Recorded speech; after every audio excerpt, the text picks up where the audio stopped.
Well, I first met Paula Williams at a Wild Goose, and I was blown away. I was blown away at the way she preached. I was just blown away with her.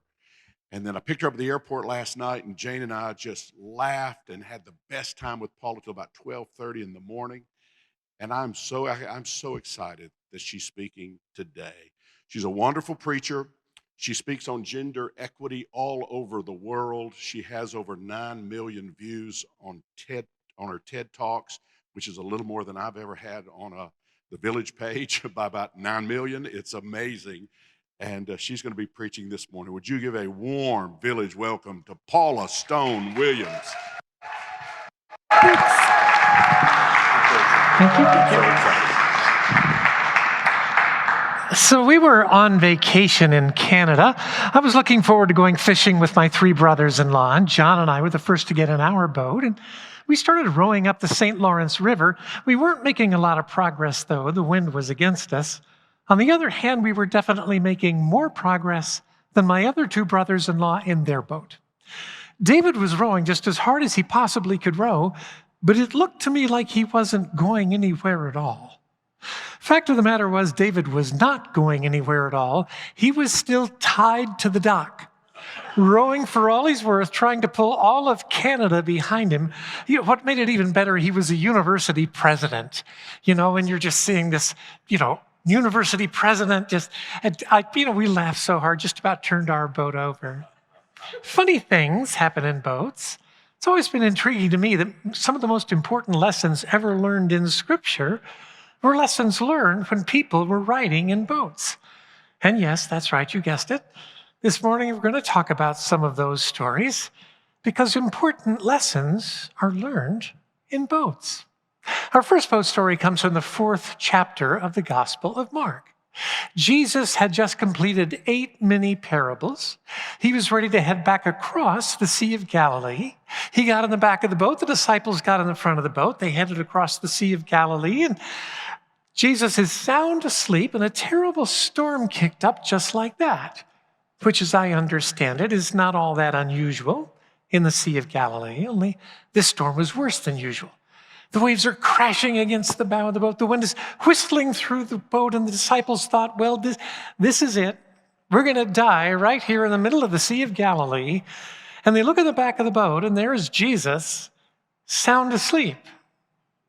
Don't you hate it? When someone can be completely and utterly calm, when you are convinced the world is ending? So, a number of years ago, I was kayaking off the coast of Long Island, New York, where I lived at the time. And I was with one of my good friends, and it was late November, but one of those really, really warm fall days off of Long Island. And so we were in our kayaks headed across the Great South Bay to one of our favorite lagoons on the other side. But we got about 50 yards away from that lagoon, and we both got hit by a trailing wave, which turned both of our kayaks over just like that. Now, we had really, really stable kayaks, which means once they go over, you are not spinning them back up. You have no option but to do a wet exit. Now, to do a wet exit, you've got to pull up on the spray skirt, push yourself out of the kayak like you're taking off a pair of pants, and doing all of this while you're upside down under the water. And did I mention, it was the middle of November.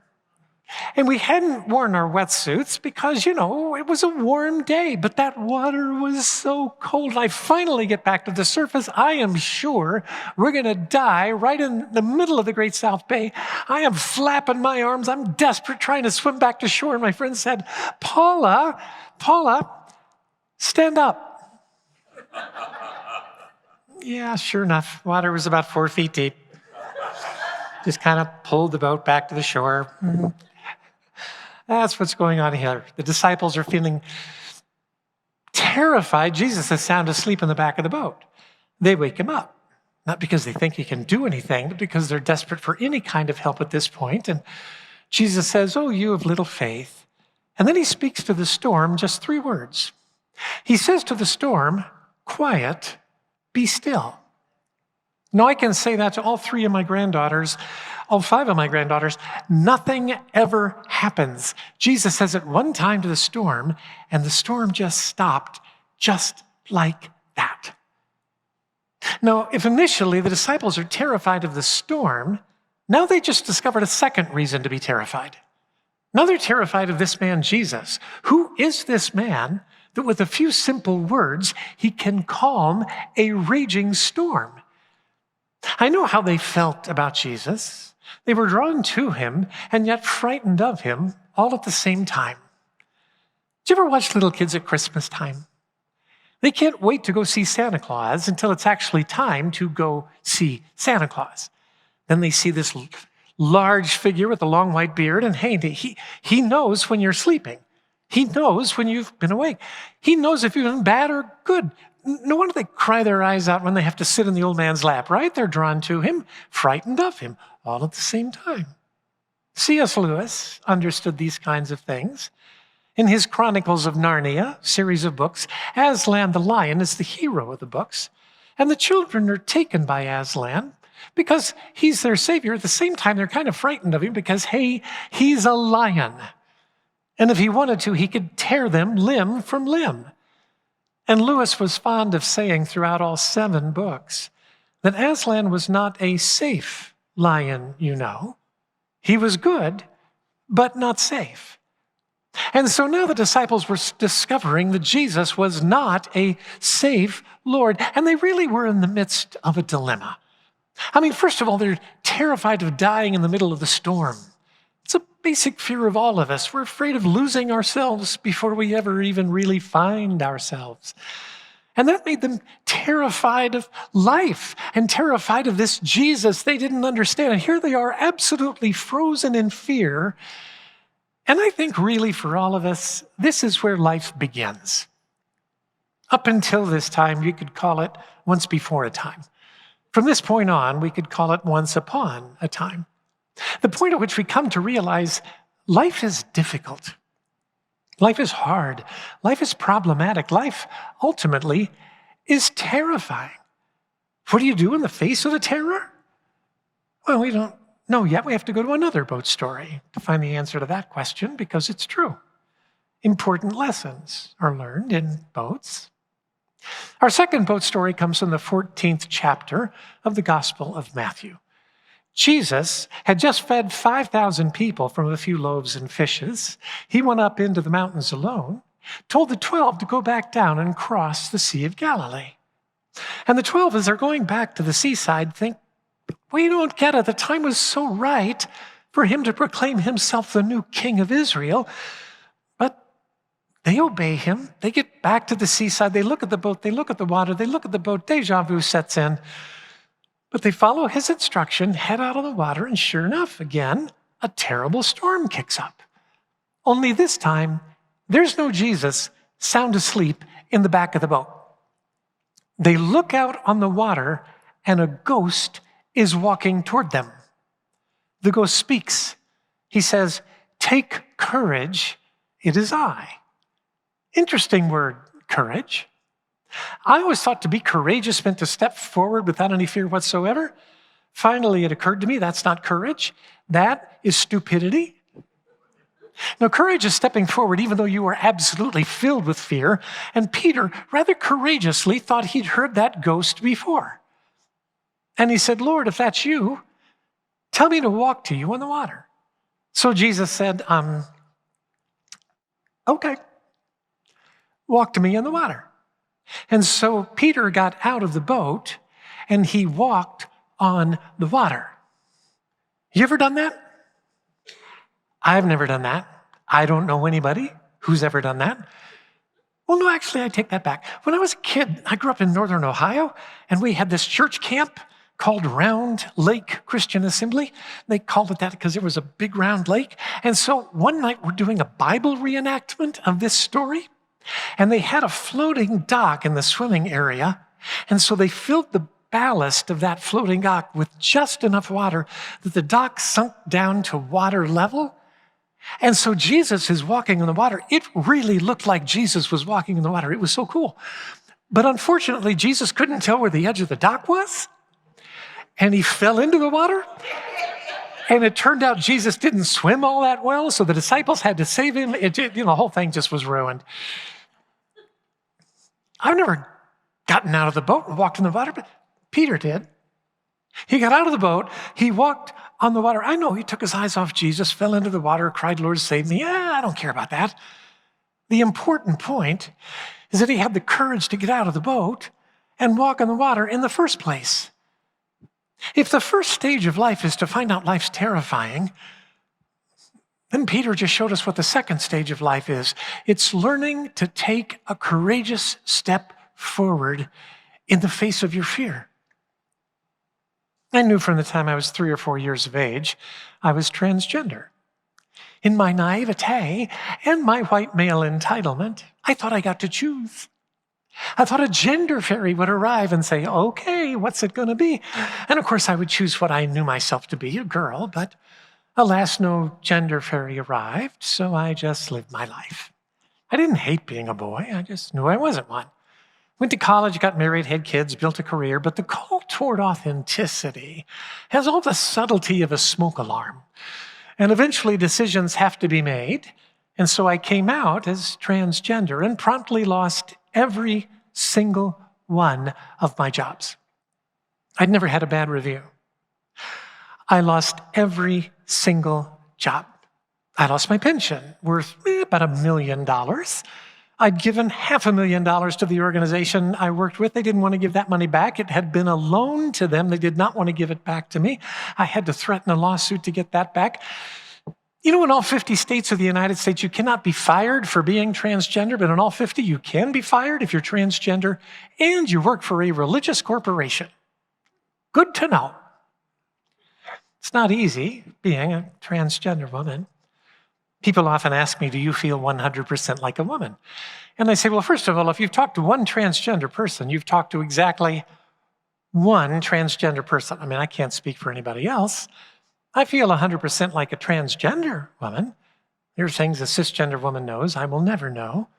That said, I'm learning a lot about what it means to be a woman, and I'm learning a lot about my former gender. And I'm here to tell you the differences are massive. Like, I'll start with the little things. The pockets on women's jeans. Someone explained to me they are utterly useless. You can't put anything in there, a paper clip maybe? It's like, seriously? This is it? I bought a pair of jeggings not long ago. They have stitching right here that makes you think there's a pocket, but no, there's no pocket. It's all a trick. You know, I spoke to the Levi's Corporation headquarters in San Francisco last year. I thought, this is great. I'm going to finally find out about the pockets. And so I'm saying, could somebody explain that to me? And they said, oh, yeah, it's just always been that way. I said, well, you know, just because it's always been that way doesn't mean it always needs to be that way. Or the size of a woman's wardrobe. As a guy, I had a few pair of jeans, a few pair of khaki pants, a couple of blue sport coats. I mean, really, what do you need? As a woman, I have closets and closets full of clothes. Why? Because people will notice if you wear something too often. Well, men won't notice because they're men. But women will notice, and they will judge you for it. Really, they will. Here's a phrase you will never hear spoken to a man. You will never hear anybody say to a man, hey, buddy, that is not a good haircut for a guy over 50. Because we don't care if a man looks like he's over 50 or 60 or 70 for that matter. But a woman, people say, who's your hairdresser? As if to say, do you really even have a hairdresser? And if you do, does she know you're over 50? You know, there's no way a well-educated white male can understand how much the culture is tilted in his favor. There's no way he can understand it because it's all he's ever known and all he ever will know. And conversely, there's no way for a woman to understand that because being a woman is all she's ever known. I mean, she might have an inkling that she's working twice as hard for 80% as much, but she really has no idea how much more difficult life is for her than it is for the guy in the Brooks Brothers jacket in the office across the hall. I know. I was that guy. And it did not take me long to see my power diminishing. So the very first time I ever flew as Paula, I was flying from Denver to Charlotte, And I got on the plane, and there was stuff in my seat. And so I picked that stuff up and put it down in my stuff down in my seat. And a guy said, "That's my stuff." And I said, "Okay, but it's in my seat. So I'll be happy to hold it for you until you find your seat." And the guy said, "Lady, that is my seat." I said, "Yeah, actually, it's not. It's my seat, 1D. But like I said, I'll be happy to hold your stuff for you till you find your seat." He said, "Lady, I don't know what I need to tell you. That is my seat." I said, "Actually, it is not. It's my seat, 1D. At which point the guy behind me said, "Lady, would you take your effing argument elsewhere so I can get in the plane?" Only he didn't say effing. He said the real word. I was utterly stunned. Stunned. I had never been treated like that as a man. I can tell you exactly what would have happened. I would have said, "Excuse me, I believe that's my seat." And immediately, the guy would have looked at his boarding pass because he would have assumed, "Oh yeah, that's a man. He knows where he's sitting. It must be me who's wrong. I know that because it happened all the time." Since I'm a woman, apparently, how could I know what seat I'm in? And certainly I don't belong in first class. Flight attendant took her boarding passes and said to the guy, "Sir, you're in 1C, she's in 1D. I put his stuff down in 1C. I sat down in 1D, not a word from him. And of course, you know who's next to me in 1F. It's Mr. "Would you take your effing argument elsewhere?" So my friend Karen, who works for American and DIA, came on the plane to give the paperwork to the captain, and she waved as she left. I got to Charlotte. She called me.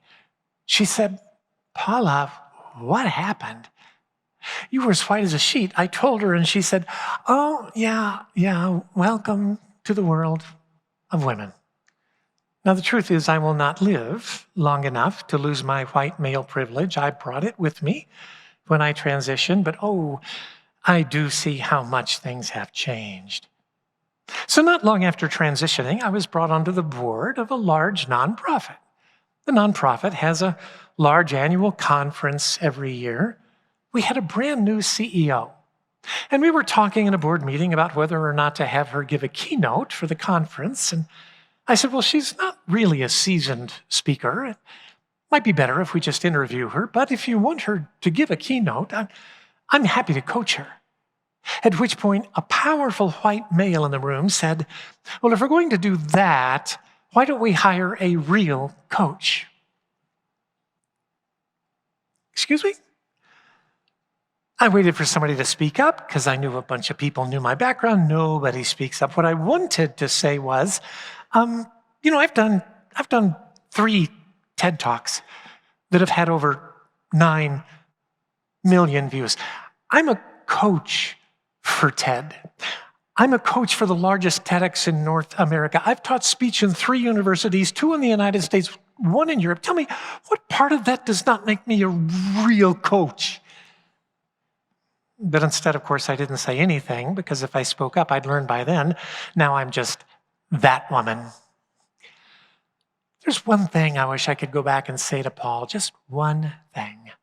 It would be, assume a woman knows what she's talking about and treat her accordingly. I mean, that all by itself would go a long way. Well, that and stop interrupting us. I mean, really, just stop interrupting us. Did you know that men interrupt women twice as often as they interrupt men?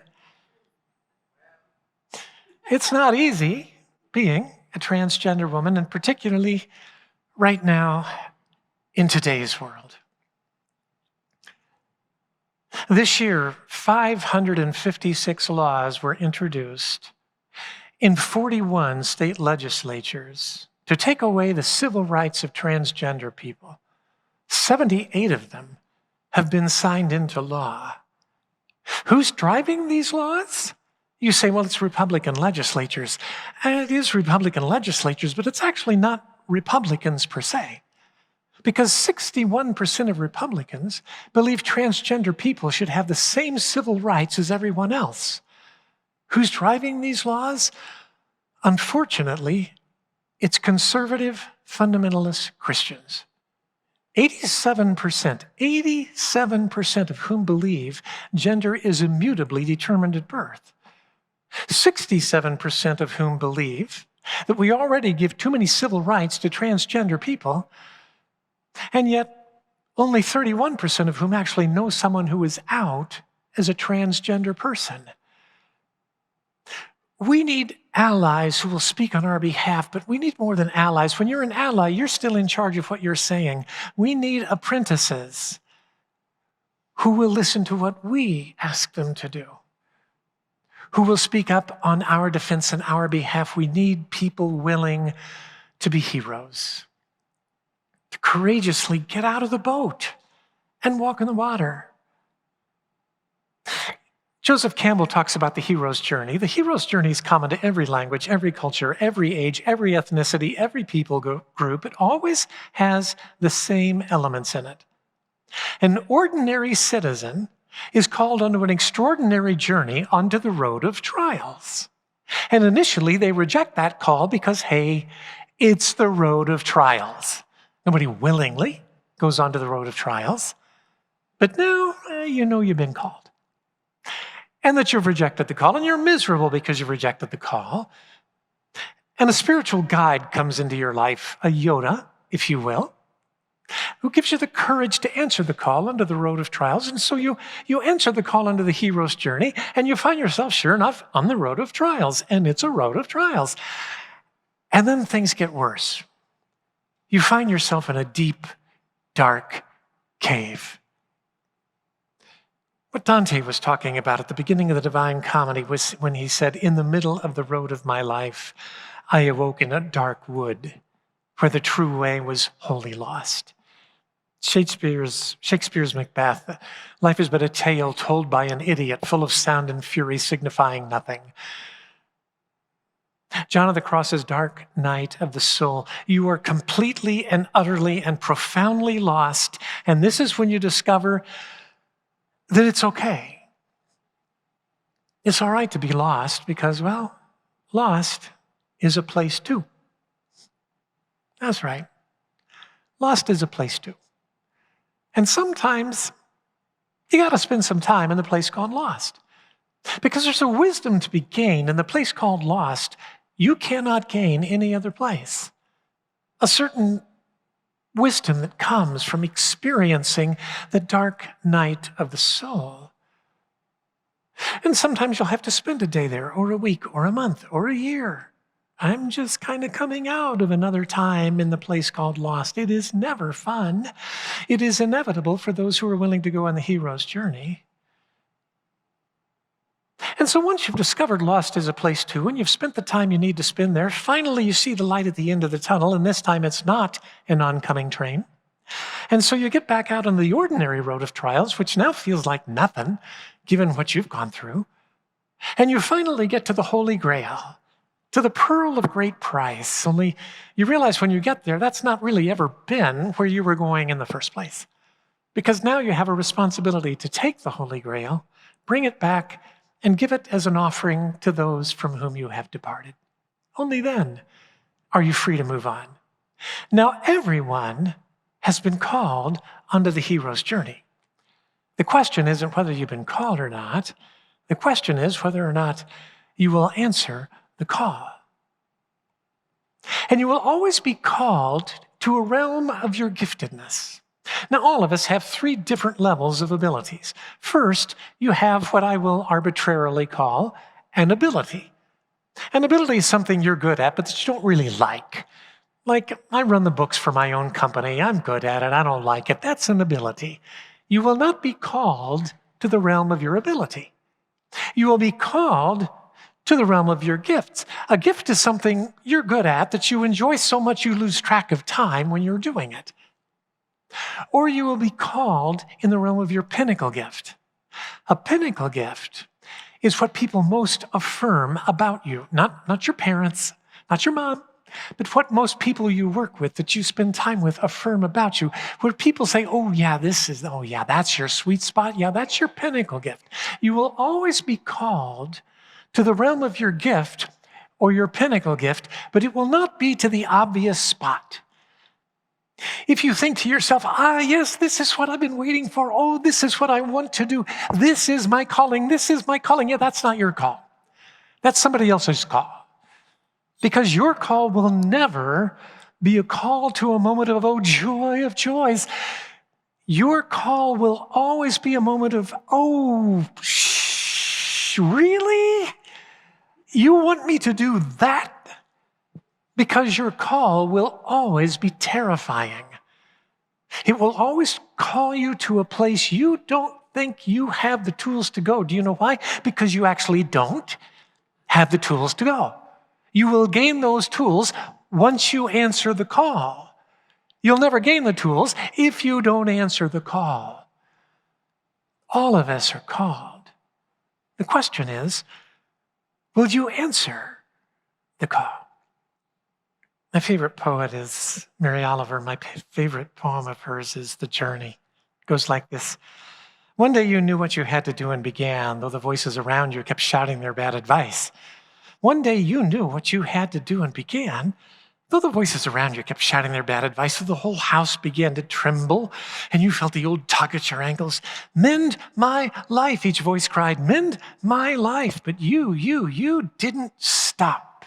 You knew what you had to do, though the wind pried with its stiff fingers at the very foundations, though their melancholy was terrible.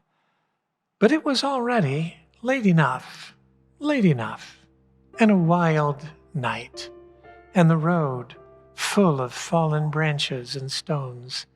But little by little, as you left their voices behind, the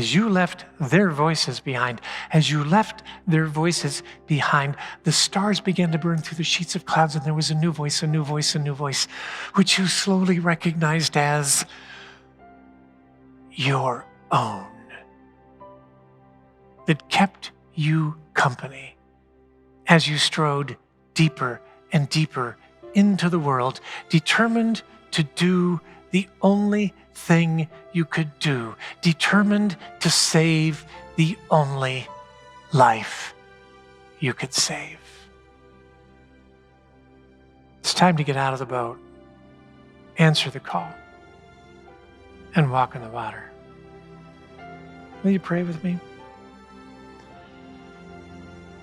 God, thank you for creating us with the ability to stretch, to reach, with hearts that can hear the stir of your call.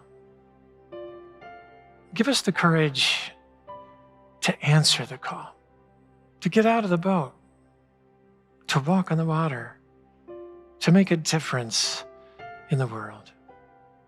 For this, we pray in the name of Christ. Amen.